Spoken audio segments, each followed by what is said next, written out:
Hello everyone, কাঁচা লঙ্কার official YouTube চ্যানেলে সবাইকে জানাচ্ছি একটা ওয়ার্ম ওয়েলকাম। আমাদের চ্যানেলের শুরুর দিকে আমি আলু ফুলকপি দিয়ে হাঁসের ডিমের ঝোলের রেসিপিটা শেয়ার করেছিলাম, আর সেটা কিন্তু আপনারা খুব ভালোবেসেছিলেন। তাই আজকে ভাবলাম আলু ফুলকপি দিয়ে আরেকটা রেসিপি শেয়ার করি, কিন্তু সেটা ডিম নয়, মাছ। আমি আজকে কাতলা মাছের ঝোল রান্না করব আলু ফুলকপি দিয়ে। আমাদের বাঙালি বাড়িতে শীতকালে মনে হয় আলু ফুলকপি দিয়ে সব রকমের রান্নাই হয়ে থাকে। তাহলে চলুন আমার সাথে কাঁচা লঙ্কার রান্নাঘরে আর দেখে নিই আলু ফুলকপি দিয়ে কাতলা মাছের ঝোল বানাতে গেলে আমি ঠিক কি কি উপকরণ নিচ্ছি। আলু ফুলকপি দিয়ে কাতলা মাছ বানানোর জন্য আমি প্রথমেই নিয়েছি কাতলা মাছ। কাতলা মাছগুলোকে আমি ভালো করে ধুয়ে পরিষ্কার করে নিয়েছি। এবার আমি নিয়েছি ফুলকপি, নিয়েছি লম্বা করে কেটে রাখা আলু, দুটো টমেটো, মটরশুঁটি আর ধনেপাতা। এবার আমি নিয়েছি থেতো করা আদা 2 টেবিল স্পুন মতন। কিছুটা গোটা গরম মশলা নিয়েছি, যেমন দারচিনি, ছোট এলাচ আর লবঙ্গ। দুটো তেজপাতা নিয়েছি আর দুটো শুকনো লঙ্কা নিয়েছি। 1 টেবিল স্পুন লাল লঙ্কার গুঁড়ো নিয়েছি। 1 tablespoon Kashmiri red chilli powder নিয়েছি।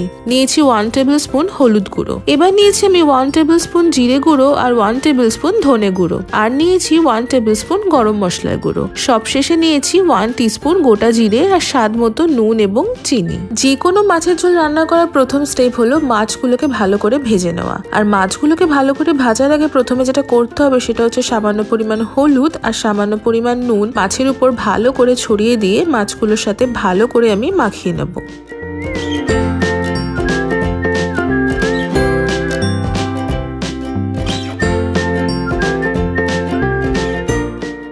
এরপর কড়াইতে পরিমাণ মতন সর্ষের তেল গরম করে নেব। তেল ভালো করে গরম হয়ে ধোয়া উঠে গেলে এবার কেয়ারফুলি মাছগুলো একে একে আমি ভেজে নেব। কাতলা মাছ কিন্তু তেলে দিলে ভীষণ ফাটে, তাই জন্য একটু কেয়ারফুলি মাছগুলো আমরা ভেজে নেব।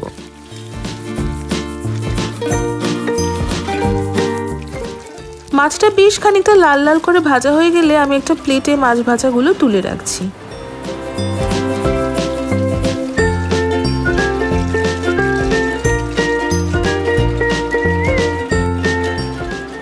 এবার ওই সেম মাছ ভাজার তেলে সামান্য পরিমাণ নুন ছড়িয়ে একে একে আলুগুলো দিয়ে আলুগুলো কিন্তু একটু লাল লাল করে ভেজে নেব।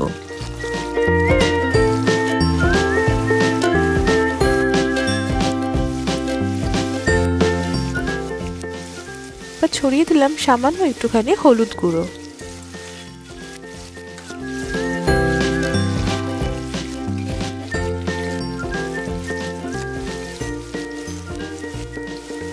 আলুগুলো ভাজা হয়ে গেলে আবারও আমি আলুগুলো তুলে রেখে দেব। আর এবার আমি ফুলকপিগুলো ভেজে নেব। ফুলকপিগুলো তেলে দিয়ে ফুলকপির ওপরে সামান্য পরিমাণ নুন ছড়িয়ে দিলাম আর দিলাম সামান্য পরিমাণে হলুদ গুঁড়ো। ফুলকপিগুলোকে কিন্তু ভালো করে আমরা ভেজে নেব। ফুলকপিগুলো ভাজতে ভাজতে কিন্তু বেশ খানিকটা সেদ্ধ হয়ে যাবে। ফুলকপি ভালো করে লাল লাল হয়ে ভাজা হয়ে গেলে আমি ফুলকপিগুলো তুলে রেখে দিলাম।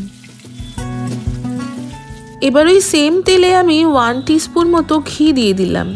তারপরে দিয়ে দিলাম তেজপাতা আর শুকনো লঙ্কা, দিলাম গোটা জিরে আর গোটা গরম মশলা। সামান্য সতে করে নিয়ে দিয়ে দিলাম পরিমাণ মতো চিনি। আবারও মিনিট খানেক মতো আমি সতে করে দিয়ে দিলাম থেতো করা আদাটা।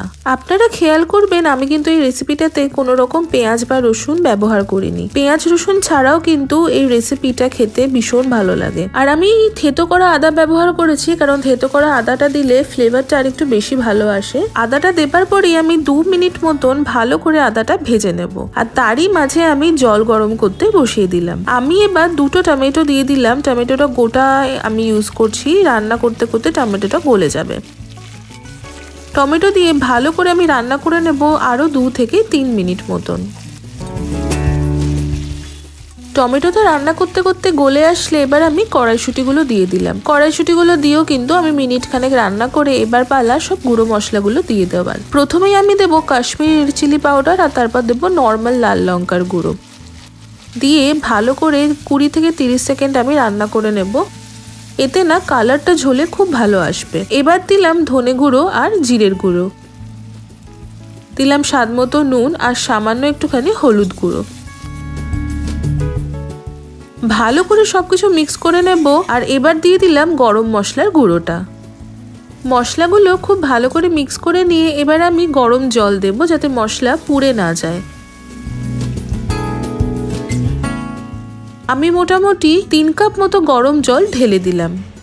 আপনারা যতটা পরিমাণ ঝোল রাখতে চাইবেন সেই পরিমাণ জলের ব্যবহার করবেন। যেহেতু আমি আলু ফুলকপি দিয়ে একটু পাতলা মাছের ঝোল করব, তাই জন্য জলের পরিমাণটা আমি একটু বেশি ব্যবহার করলাম। আপনারা যদি একটু গা মাখা করতে চান তাহলে 3 কাপের জায়গায় 2 কাপ জল ব্যবহার করতে পারেন। ঝোল ফুটে আসলেই আমি ভেজে রাখা ফুলকপিগুলো দিয়ে দেবো, আর তারপরে দেবো ভেজে রাখা আলু। আলু আর ফুলকপিটা দিয়ে দেওয়ার পর আমি 4 থেকে 5টা চেরা কাঁচা লঙ্কা দিয়ে দিলাম একটু ফ্লেভারের জন্য আর একটু ঝাল ঝাল করার জন্য। আপনারা যদি ঝাল বেশি পছন্দ না করেন তো আপনারা সেই ক্ষেত্রে 1টা কি 2টো চেরা কাঁচা লঙ্কাও ব্যবহার করতে পারেন। এবার আমি একে একে ভেজে রাখা মাছগুলো দিয়ে দিলাম। মাছগুলো দেবার পর মিডিয়াম টু হাই ফ্লেমে আমি 5 থেকে 7 মিনিট মতো ফুটিয়ে নেব।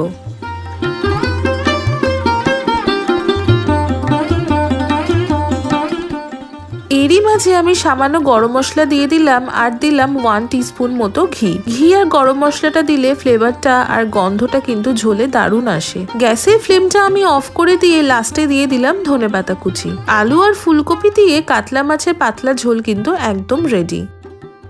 আমি সার্ভ করছি আলু ফুলকপি দিয়ে কাতলা মাছের ঝোল। পেঁয়াজ রসুন ছাড়া এইভাবে আলু ফুলকপি দিয়ে কাতলা মাছের ঝোল বাড়িতে একবার বানিয়ে দেখবেন আর আমাদের কিন্তু অবশ্যই জানাবেন কেমন লাগলো। আপনাদের আজকের এই রেসিপিটা আপনাদের কেমন লাগলো সেটা কিন্তু কমেন্ট সেকশনে অবশ্যই জানাবেন। যদি ভালো লাগে তাহলে আজকের এই ভিডিওটা সকলের সাথে শেয়ার করবেন। দেখা হচ্ছে পরবর্তী আরো একটা দারুণ রেসিপির সাথে। ততক্ষণের জন্য ভালো থাকবেন, সুস্থ থাকবেন আর কাঁচা লঙ্কাকে এইভাবেই সাপোর্ট করতে থাকবেন। See you soon and happy cooking.